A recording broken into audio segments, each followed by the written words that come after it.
Oh, goodness. If your younger self was here right now, what would you say to her? She would be gassed up.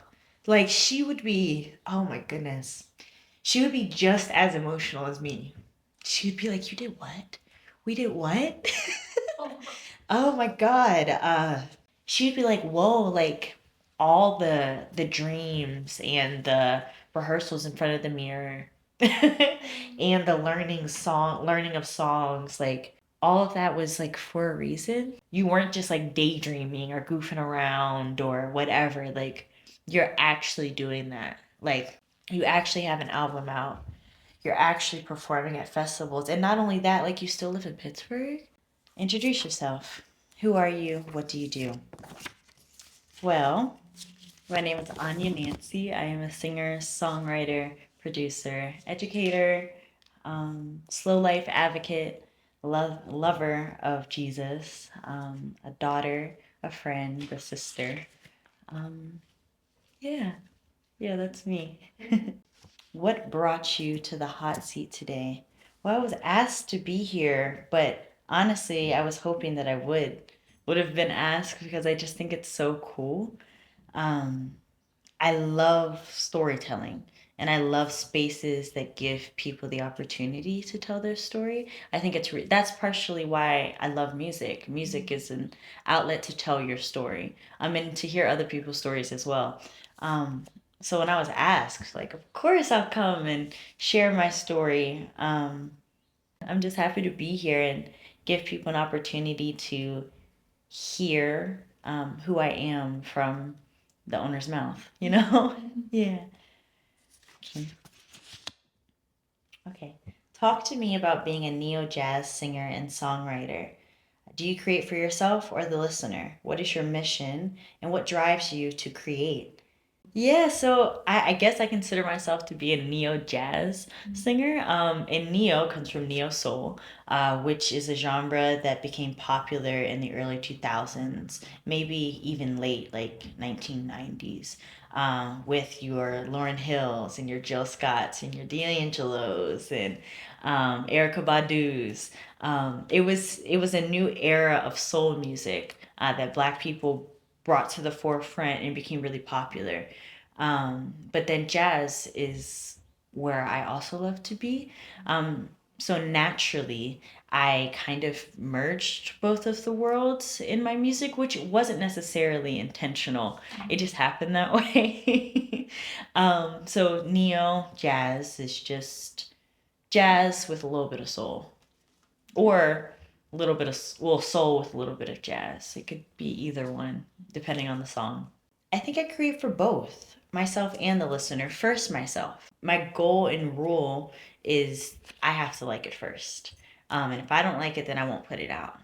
So I have to feel comfortable with it. I love music. I'm an avid listener to all genres of music.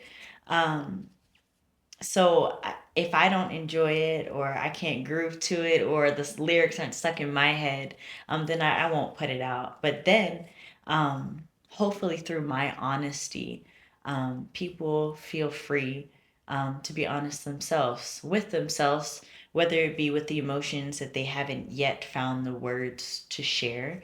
Or even find, or just be prompted like, oh, somebody else has experienced this, or somebody else resonates with this. Maybe I should share it with a friend and then we can talk about it. So both. Um, my mission is to be honest, especially when it comes to my music, but just in general, my mission is to be honest and real, um, and to spread love and to shed the light that I believe that I have inside of me, the God given light that I believe that I have inside of me. And that's very similar to what drives me to create. I believe that I was given a gift. And I think I would be doing God a disservice if I didn't honor it and share it with people, because He didn't just give it for me. He gave it so that I could share it with other people and, you know, be a positive light in people's lives and maybe areas or ways that they didn't expect or have never experienced before. Um, yeah, and I feel like I have no choice. Like I'm an artist. Like that's who I am. And if I were to pretend to be anybody else, I don't think I would be happy. The Lord lives inside of me. He gives me the ideas. He gives me the lyrics. He gives me the space and the opportunity and the time to sit down and flesh out an idea. My relationship with the Lord is just as close as the air in my lungs. You didn't plan to come back to Pittsburgh. What led you back and what made you stay? No, I did not plan to move back to Pittsburgh. I graduated college early. Um, and I had a semester left, and I decided to move back home and spend the last semester with my family. I graduated around the time of COVID, so I already um, was kind of isolated, and I didn't want to necessarily be alone. Um, and if I could come back home and save money before I moved back, that's just, how it worked out. So that's what led me to come back to Pittsburgh. But what made me stay, I started doing vocal lessons, and not only vocal lessons. Like I started to do like arts and crafts, and little things like that. I just wanted to be a kid again. I was like, I have this free time. I just graduated, and I graduated early, so I was tired, and I was um, really just hoping for a creative outlet. I just really wanted to find my inner child again. So I started taking vocal lessons again. And just a few months in, my vocal coach, Anita Levels, had a gig that she couldn't do. She gave it to me. And after that gig, I kind of felt like I have a choice. I can either chase this and this feeling and this magic that I felt when I sang with a live band, or I can move back to Philly and get my master's and still probably be happy to a certain extent, but my goal or my dream, I don't know if it was a goal at the time, but my dream as a child always was to be actually who I am today, which is wild to think about. But I always wanted to sing. I always wanted to put out an album. I always wanted to do festivals and have a band and all of those things. And I just saw it so clearly. And I think back to your question, I think the Lord was like, hey, like, you could do this or you could do this. Like, it's actually like, it's possible for you. And if you could and you had the courage to, what would you choose? And I just chose the latter. I said, well, let's just chase the dream. And I was home, so if I failed, I could start over. You could always start over. Um, but I wanted to chase my dream. And after a very few months, I realized that everything that I wanted, I could have here in Pittsburgh. Even though it wasn't the space or the location that I thought it would be, I have everything I want. And I'm not a really needy person, so I'm pretty easy. Um, but I have that peace, and I have my music, and I have my art, and I have my family, and I have my relationship with God, and I have my dog. Like I don't need much else. Um, so yeah, that's what has kept me here. I grew up singing in the church, like so many of us, truly. Um, but it wasn't anything I really took seriously. It was just something that I loved. And it was something for me. And I knew I could do it. And I knew that when I sang, like there was a undeniable joy and peace that I felt. So I just continued to do it in my free time or in the shower or in my room or whatever. Um, but I went to Kappa for theater actually. Unfortunately, I didn't get into the school for vocal. Which I think was a little bump in the road for me. Like, I think after that, no, I kind of was like, it's not for me. Like, maybe I'm not as good as I think I may be. Um, so I just kept it to myself. And in college, I went to school for Africology. But almost every single one of my papers centered like Nina Simone or Billie Holiday, and I was always trying to figure out ways to center black music in my Africology studies. I don't know, music is kind of like documentation. Like as a somebody who loves history, I think music is such a cool way to place the times and place what's happening in those times. So I was always like, well, Nina Simone wrote like, you know, Mississippi, and that's when segregation was happening, and she was upset about it, and the arts were documenting what was happening, and it was obvious. It was so obvious that music was where my heart was. Talk about your faith some more. How does it show up in your day-to-day life? How does it influence your music? Well, I'm a Christian, and I love Jesus. Um, and it shows up in my everyday life just through hopefully being a positive reflection of who he is. I try to treat people with kindness, and really seeing the people that I encounter for or as they are, and loving them anyway, because God loves me anyway, and all of my mess and my stuff. And I think that everybody deserves the right to be seen, very much so. Like you want people to tell their stories and give people an opportunity to be seen and to reflect out loud, and to connect with people through this hot seat. I try to do the same through my music, and through just meeting people, and sharing space and time with people. Um, I mean, it shows up in my everyday. I pray daily. I read my word daily. I'm always talking about God. Like I can't help it. Like he's my best friend, so I can't help it.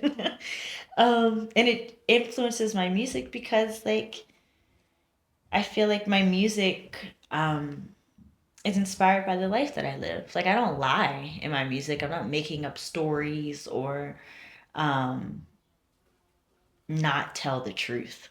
Just to put it plainly, um so I think me telling the truth, and telling my truth is me being influenced by God because it's our story. You know what I mean? And because the Lord is such a prominent person in my life, I can't help but to share those things. Like Mama said, I talk about having discernment, and I talk about hearing the voice of the Lord, and I talk about um, I was raised in a church, and my mom always told me these things. Life is hard, but trust in the Lord. And then you have timing at the end where I literally say it's his timing. And I'm not talking about anybody else but the Lord. Like it is in his timing, that things will happen for you. And I truly believe that. So my music tells my testimony almost. Even like the sad love songs. Like I think oftentimes we try to, like when we're telling our testimonies, um, we don't always talk about like oh, I was heartbroken. And because it might be little to some people, but like those things are big things. So um, what is it? Do You Mind? Like, Do You Mind is like a little sob story that I wrote when I was feeling really upset about something. But again, it's part of my testimony. Oh goodness. If your younger self was here right now, what would you say to her? Oh, I would just I don't know, I would just sit here. Um, I'm a touchy-feely person, so I'd probably hug her and hold her. When I think about my younger self, I always get emotional. Oh goodness. I would probably tell her about the album. She would be gassed up. Like she would be, oh my goodness. She would be just as emotional as me. She would be like, "You did what? We did what?" Oh my God. She'd be like, "Whoa, like all the dreams and the rehearsals in front of the mirror and the learning of songs, like all of that was like for a reason. Like you weren't just like daydreaming or goofing around or whatever. Like you're actually doing that. Like you actually have an album out. You're actually performing at festivals. And not only that, like you still live in Pittsburgh. Like you didn't have to fly to LA and sell your soul. And like you're happy and you don't have the habits that you used to have, and you know, you have a dog. Like I would tell her all about it. I would show her pictures and all the content that I have on social media. I would show her that, and I don't know. I would tell her everything. We would just curl up and have a blanket and we would just talk for hours. Um, yeah, I would tell her that she should really be proud of herself for not giving up and for staying true to who she has always been and to trust the process, because I would warn her that you will go through some things. And I actually don't wish for you not to go through those things, because at the end of it, you will come out so much better than you even went in. Um, yeah, yeah, yeah, yeah. Man, oh man. Okay. If your future self was here right now, what would she tell you to stop holding back? I think I'm pretty all in. Like I think I'm all in. She might say give even more. Like give 10% more, 20%. Like I remember when I used to dance, and my dance instructor would say like stretch, and then they'd be like, okay, go as far as you can, and then he would say like go 10% more, and I could always do it. So I'd be like, wait, I'm actually not stretching or pushing myself as far as I possibly can. So I think she might say that to me. Like, you are giving everything you have right now, but let's see if you can give more. um I mean, I would probably talk her ear off. Like, where are we at right now? Do we have the family? Do we have the world tour? Do we have the Grammy? Do we have the house? Like, just simple things. I would, yeah.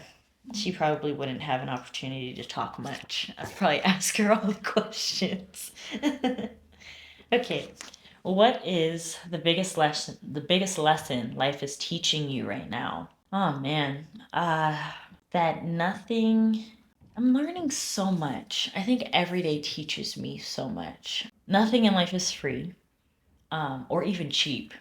Like, it's beyond it just being free. Like, it's also not cheap. Um, Things are expensive. Your time is expensive. Your heart is expensive. Your gifts are expensive. And I think, not to put necessarily like a physical price on it, because I don't necessarily think that way, but um, it's about the honor that these things deserve, and the care that these things deserve, that I'm trying to be more intentional with and about. I think I'm also learning that as long as I have God on my team, and as long as I'm in His will and I'm doing things for the right reason, and I'm remaining myself, and I'm in collaboration with the Lord, that there is nothing I can't do. Now, there are things that I shouldn't do, but there's nothing I can't do. And that's freeing too. Because as a creative, like, I have so many ideas and I have so many things that I'm just like, wow, I really want to try this. And it's just like, just try it. Like, now is an experimental phase. And I have the freedom to try things and see where they land. Yeah. I'm also learning to be slower. I'm also learning to take care of myself in between things. I think nowadays we can oftentimes go from one thing to the next, to the next, to the next, to the next. And then we get to the end of the day and we're like, oh my God, like, I didn't eat today, or I haven't drank water, or I didn't talk to my parent today, or I didn't even like take a few deep breaths. So I'm just really trying to learn how to slow down, because in the same breath as there's nothing I can't do, there's also like, yes, but like, you also can't do those things if you're not well. So I'm really learning how to uh, be well. Yeah. What are you learning to love about yourself? I think I'm learning, like, it's a process and I'm still trying to figure it out, but I'm learning to love my complexities. I think I'm not like I'm not a sphere. I'm more like a hexagon. Like, I have many sides and um I think sometimes I can get embarrassed about the many parts of myself that can be, I don't know, complex. Like, as an artist and as a musician, I feel a lot of things. So I'm super deep and I'm always thinking pretty in depth. And I like some things, and some things I don't like that might not match to some folks. Um, and I think if I were to tell my story, then people may understand more so why I am so complex. But like, I'm also a very private person. I don't like telling people my business. So I think trying to live in the in between of wanting to be a private person while also being an artist and somebody who has to share parts of themselves in an honest way without feeling the need to always explain myself. And I think that can be very complex. And sometimes it's embarrassing because it's like, wow, I take up a lot of space sometimes. I think as a person who actually prefers to like sit in a corner and just be and observe. I love watching people more so than people watching me, if I'm being honest. I'm trying to love all of those parts of myself. Like love the person who loves to be on stage but also doesn't like being watched.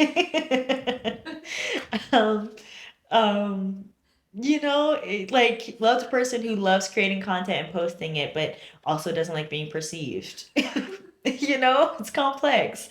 So I'm just trying to love myself through all of those complexities that make me me. How does it feel to be seen in the hot seat today? Oh goodness. It feels I don't know. I feel like once you cry, like you're kind of wide open. And I did not expect to cry today at all. It feels light. It feels easy. And I think that's also a testament to where I'm at in my own journey. I don't think 5 years ago I would be able to sit here and feel so comfortable in my own skin. So comfortable that I'm able to be honest and real and just talk about myself. I also don't like doing that. I also don't like talking about myself. But I think in the hot seat, it almost feels like you're talking in a mirror. Like you're just reminded of who you are and why you may be important and who you may be important to. Um, my biggest takeaway is I'm going to cry again. I've grown so much. That's my biggest takeaway. That I have experienced a lot. I have processed through a lot. I have loved myself through a lot. And I am exactly where I need to be, even if that is in this hot seat at this very moment. I'm exactly where I'm supposed to be, doing exactly what I should be doing, exactly how I should be doing it, reaching the people that I should be reaching. Um, like everything is intentional, not by my own intent, but I do believe by God's intent that everything is happening as it should. And I'm really grateful. I'm so grateful for it. It's priceless. It really is. It's priceless. And I feel like I just consistently get these little reminders like you're exactly where you should be. You're doing, and because I do so many things, I'm often in so many different rooms, doing so many different things and um, leading so many different roles that it's comforting to me that in those different spaces, I can still feel like, oh, this is really different than what I was doing an hour ago. But I still feel like this is exactly where I should be. Um, my final thoughts um, that everyone has a story and every story matters. Um, that's actually my church's slogan, Story Collective Church. Everyone has a story and every story matters to God. And I truly believe that. But more so than anything, I feel it personally in this moment. So thank you for hearing my story and giving me a space to share my story. Um, thank you for having me. Thank you. Thank you.